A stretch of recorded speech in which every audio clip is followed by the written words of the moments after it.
जी, तो हम मुफ्ती ब्रांड में चंदा मामा रिटेल का जो डेटा मुझे मिला हुआ है, उस डेटा को 3 कैटेगरीज़ में मैंने अलग-अलग रखा है।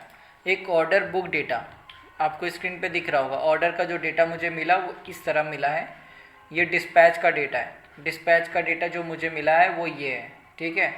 आपकी ये डिस्पैच डेटा है और ये आपकी सेल्स डेटा है जो चंदा मामा की स्टोर से सेल हो रही है, ठीक है? लेकिन हमें हाँ। डेटा को एनालाइज करते वक्त ये पता चला कि आपका जो ऑर्डर हुआ है, मान लीजिए ऑर्डर आपके टोटल अभी नंबर ऑफ अगर रोज़ देखें तो ऑर्डर एस 25 का नंबर ऑफ रोज़ आपका 159 है, 160 के अप्रोक्स, ठीक है? लेकिन जब हम इस बारकोड के अगेंस्ट में, हम इसी बारकोड के अगेंस्ट में आपका डिस्पैच होगा, इसी बारकोड के अगेंस्ट में आपका सेल होना चाहिए। सही मैं कह रहा हूँ? हाँ जी। तो मुझे ये डेटा एनालाइज करने के बाद ये पता चला कि बारकोड तो ये है ही 160 के अप्रोक्स, ये जो बारकोड है ये तो दिख रहा है, लेकिन डिस्पैच में मुझे ये देखने को मिला उस पूरे बारकोड के अलावा भी बहुत ऐसे बारकोड हैं जिसको आपने डिस्पैच किया हुआ है, जो कि ऑर्डर डेटा में बारकोड नहीं अवेलेबल है बट डिस्पैच में वो बारकोड दिख रहा है। तो ऐसा भी होता है क्या कि जो ऑर्डर हमने बुकिंग नहीं लिया है बारकोड में, जो बारकोड नहीं दिख रहा है, उसके अलावा भी हम दूसरे आइटम को हम उसको भेज देते हैं? कितना परसेंट है वो? है वैसा काफ़ी है। देखिए अब उनका एग्जांपल दिखाता हूँ। ऐसा दस परसेंट पंद्रह परसेंट होगा। नहीं, 20-25% है। उनका एग्जांपल मैं ऐसे चेक करने के बाद मुझे पता चला कि मान लीजिए टोटल बारकोड ना, देखिए आपके तीनों डेटा को मिलाकर बारकोड आ रहे हैं, टोटल आपके बारकोड आए 1116। आप समझ रहे हैं? 1116 बारकोड यूनिक है, मतलब हर एक डेटा में, मतलब आपका अगर मान के चलो कि ऑर्डर डेटा में 160 है, या यूनिक करेंगे तो मान लीजिए वो खड़ा होगा 120 से 130 में, बाकी डिस्पैच में इतना है और सेल्स में इतना है, टोटल 1116।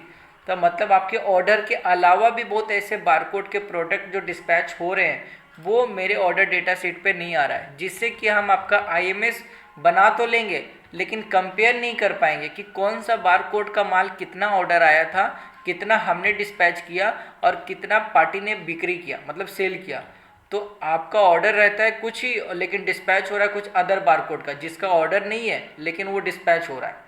तो ऑर्डर से आईएमएस में बहुत ज़्यादा डिफरेंस पड़ेगा नहीं सर, क्योंकि हमको तो ये देखना है कि जो मेरा सप्लाई है, डिस्पैच जो है, डिस्पैच अब चला जाने के बाद में फिर सेल क्या हो रहा है उससे हमको उसको फिल्टर करना है, ताकि हमको ये पता चले कि हमको उसको रिफिल क्या करना है। हो सकता है कि ऑर्डर वो 10 बारकोड का दिया और 12 उसको दे दिया डिस्पैच, तो उसमें बहुत सारा ऐसा भी तो बारकोड होगा जो कि ये हम पॉसिबिलिटीज़ उसका है कि ऑर्डर ऐसा नहीं होगा, होगा। हम दे दिए उसको, तो उससे कोई फर्क नहीं पड़ता है। हम दे दिए उसको, दे दिए उसका ओपनिंग स्टॉक वही हो गया। अब सेल उसका जो हो रहा है हमको वो देखना है कि क्या मूवमेंट हुआ है क्या मूवमेंट नहीं हुआ है कौन से बारकोड का। तो मोस्ट प्रोबेबली मतलब हमको, मेरा उसका ऑर्डर तो ठीक है, देने का मन है हमको।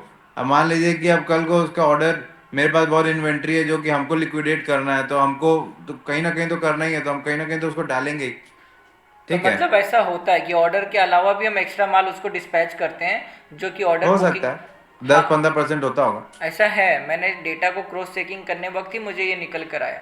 अब दूसरी बात कि जब आपका सेल्स डेटा जो निकल कर आता है जो चंदा मामा की ओर से मुझे मिला है, तो ये जो डेटा मुझे मिला है तो मैं कैसे 100% श्योर हो जाऊं कि ये सारे मुफ्ती ब्रांड का ही डेटा वो सेल करके डेटा दिखा रहा है, क्योंकि इसमें कोई भी कॉलम ऐसा नहीं है ब्रांड का। मुझे जो कॉलम मिला उसमें एक कोई कॉलम ऐसा नहीं है कि जो ये मुफ्ती ब्रांड का ही सारा डेटा स्टॉक वो निकला है जो वो सेल हुआ। मुफ्ती ब्रांड का ही है वो, क्योंकि सिस्टम से जनरेट हो गया था वो सब। तो ये मतलब ये मैं परमानेंट 100% मान सकता हूँ हाँ कि हाँ, इसमें जितने जितने पूरा पूरा। जितना भी सेल है वो सब मुफ्ती ब्रांड का ही सेल है। हाँ हाँ हाँ, वो ऐसे भी मेरा एमआईएस जो मिथलेज जो ये लोग सब फिल्टर करके देता है आपको डेटा। ठीक है, अब ये डेटा मान लीजिए ऑर्डर डेटा, मतलब आपको उतना कंपेयर करना नहीं है। अब आईएमएस का डेटा जो बनेगा, जान लीजिए ये ब्रांड है, ये बारकोड है, ये customer name, season, division, style number, colour, size सब उठ कर आ जाएगा।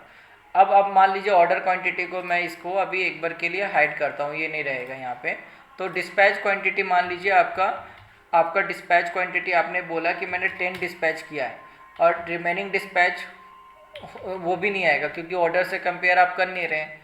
और सेल कितना हुआ पार्टी की ओर से, मान लीजिए 6 हुआ। तो कौन सा स्टॉक ज़्यादा निकल रहा है या कौन सा स्टॉक ज़्यादा मूवमेंट सेल है, आपको अल्टीमेटली ये एनालाइज करना है ना पूरा डेटा में से। राइट। तो आपको डिस्पैच पे फोकस करना ही, मतलब आपको अपने ऑर्डर पे फोकस नहीं हाँ, करना है। हमको ऑर्डर पे फोकस नहीं करना, वो डिस्पैच जो चला गया वो स्टॉक बन गया, उस पे क्या सेल है वो उस पे फोकस करना, रिफिल पे। रिफिल पे अब मान लीजिए डिस्पैच हुआ इतना, इसके सेल हुआ इतना, रिमेनिंग हमारे पास अभी जो अवेलेबल स्टॉक है, मान के चलिए ये हमारा अवेलेबल स्टॉक है, तो अवेलेबल स्टॉक आपको बता देगा ये 4 है। और अगर मान लीजिए अवेलेबल स्टॉक 5 के नीचे आता है, या मान लीजिए 20% में आ जाता है, कि मान लीजिए उसने, मान लीजिए 60% सेल आउट कर दिया हमारे डिस्पैच क्वांटिटी का, तो आपको रिफिल कर देना चाहिए। या आप इसकी कैटेगरी सेट कर दो कि 80 के ऊपर अगर वो सेल कर देता है तो हम उसको रिफिल ऑर्डर लेंगे। ऐसा कुछ, राइट राइट। ऐसा कुछ करना है क्या कि अवेलेबल स्टॉक इतना है, लेकिन 10 में से 6 माल बिक्री कर दिया तो 80% तो उसने माल बेच दिया, नहीं 60% माल बेच दिया, तो उसके बेसिस पे उतना परसेंटेज अगर बिक्री ऊपर हो जाएगा तो हम उसको रिफिल करेंगे फिर से। हाँ, वो परसेंटेज आप हमको एडिट राइट दे दीजिएगा, हम अपना सेट कर लेंगे। हाँ, वो तो एक कैटेगरी, जैसे कि हम पहले आईएमएस में क्या लेते थे कि एक्सेस लेवल होगा तो 100% के ऊपर है, नॉर्मल लेवल 100 से 66%, तो यहाँ पे आपको बताना पड़ेगा कि कितना सेल हो जाने के बाद हम उसको रिफिल के लिए जनरेट करेंगे। मतलब वो आपको ऑटोमेशन कर देगा कि ऑटोमेटिकली व्हाट्सअप आ जाएगा, ऑटोमेटिकली डेटा जनरेट हो जाएगा कि इतने मोटा बार। मोटी सर आप ये देखिए ना, इसको 33%, 66%, और जो आप किए हुए हैं वो सही तो है एकदम, कि मतलब जो स्टॉक मेरा 66 के ऊपर है, हाँ बेसिकली वो हमको खाली वो मेरा पर्पल होगा, कि मतलब जो हमको उसको लिक्विडेट कहीं और करना है, जो हो नहीं रहा है, स्लो मूविंग है।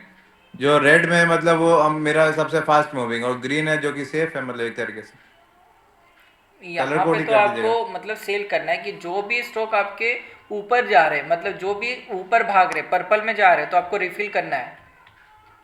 मतलब सेल आपकी हाँ। अगर बढ़ रही है अगर रिटेल में, तो फिर आपको तो रिफिल करना है ना, तो ये रे, परसेंटेज जितनी बढ़ेगी नहीं उस। नहीं, रेड में जो जाएगा उसको रिफिल करना है, जो 33 जो मतलब ओके बिक ओके, गया समझ गया वो समझ करना ना। गया समझ गया, मतलब आप इसी कंडीशन में जाओगे कि जो 33 के नीचे आ गया उसको इमिडिएटली रिफिल कर देना है। बस अब बस, हाँ। ठीक है ठीक है, तो मैं कंफ्यूजन यहाँ पे ही आके अटक गया था कि ऑर्डर डेटा आपका कुछ और है लेकिन डिस्पैच डेटा कुछ नहीं, और है। ऑर्डर से कोई मतलब नहीं सर, जो आ गया उसके पास में वही उसका ऑर्डर। मतलब जो माल भेज दिया वही उसके लिए ऑर्डर है, उसके लिए। हाँ हाँ। ठीक है, तो ये चंदा मामा आपका मोस्टली अभी डन हो जाएगा, मैं इसी के लिए अटका हुआ था, सारा वर्किंग मेरा हो के रखा है बैकएंड में। मैं जस्ट अब यहाँ, इसमें समझा दीजिए कि कैसे मेरा टीम इसको रिफिल करेगा, जिसमें डेटा डंप कैसे करेगा, वो वो वो और वो कैसे इसको चलाना है सब। वो कल की मीटिंग में मैं आपको ट्रेनिंग वीडियो बना दूंगा कि इसकी कॉपी कैसे बनेगी और इसमें डेटा कैसे इंसर्ट होगा, वो पूरा प्रोसेस बना दूंगा। लेकिन जो भी डेटा डालेगा उसकी कॉलम सीक्वेंस यही होना चाहिए, जो कॉलम सीक्वेंस मैंने बनाया है उसी कॉलम सीक्वेंस में उनको भी काम करना पड़ेगा। ऐसा नहीं कि मैं डीलर का नाम सी कॉलम में लिखा हूँ तो वो डीलर का नाम ई कॉलम में लिख दे, तो फिर हाँ वर्किंग नहीं ठीक है, चल। आप बता दीजिएगा वो सब माइन्यूट चीज की कैसे कैसे काम करना, वैसे कर देगा सब। दीपक समझ गया ना ये सब बात। Yes sir. ठीक है, तो दीपक एक बार क्या करता हूँ ना, इसको मैं फार्मूला जो मेरे यहाँ पे कुछ कुछ कॉलम में कनेक्ट करना बाकी है वो अभी कनेक्ट कर दूंगा, ज़्यादा टाइम नहीं लगेगा। मेरी सारी वर्किंग हो रखी है, और जस्ट ये कनेक्ट करके परसेंटेज यहाँ पे आ जाएगा, और परसेंटेज जैसे आ जाएगा तो फिर वो ऑटोमेटिकली फ़िल्टर कर देगा कि रेड लेवल कैटेगरीज में कितने आपके एसकेयूज़ है जिसको आपको रिफ़िल करना है। वो आप रिपोर्ट देखकर फिर अपना वर्किंग कर सकते हो कि उसमें ऑटोमेशन लगाना है तो ऑटोमेशन लगा सकते हो, कि उसको इमिडिएटली परचेज ऑर्डर एक एफ बना लो कि जो रिफिल में आया ऑटोमेटिकली वो एफ में हिट कर जाए, और एफ चलना चाहिए कि वो उसको डिलीवरी करना है हमें, मतलब अपना इंटरनल एफ हो जाएगा वो। है ना अर्जुन जी, जो मैंने बोला दैट इज़ ओके। हाँ जी, एफएमएस में आ जाएगा कि भाई इसको रिफिल करना है, ये ऑर्डर रिफिल में हो गया है कि नहीं, कंपनी में आया कि नहीं, और वापस रिटेलर को बिल हुआ कि नहीं। हाँ, तो वो रिफिल से आपको एफ में पंच कर देंगे तो ऑटोमेटिकली आपका ट्रैकिंग सिस्टम बन जाएगा, फिर काम राइट। ऑटोमेटेशन में आ जाएगा फिर वो। Correct correct. ठीक है, तो मैं कल एक ट्रेनिंग सेशन चंदा मामा का रख देता हूँ, उसके बाद बाकी ब्रांड का खुद ही ऑटोमेटिकली वो बना सकते हैं।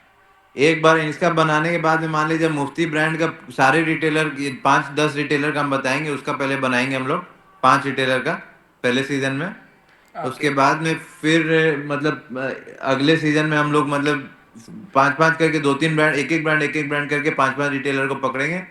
अब फिर एक बार देखते हैं, फिर बस धीरे धीरे इसको मूव करेंगे, ठीक है। हाँ हाँ, हो जाएगा। और सेल्स का डेटा मैंने मांगा था दीपक जी से, वो मुझे मिला नहीं अभी तक। कौन सा डेटा पे दीपक ने दिया जो।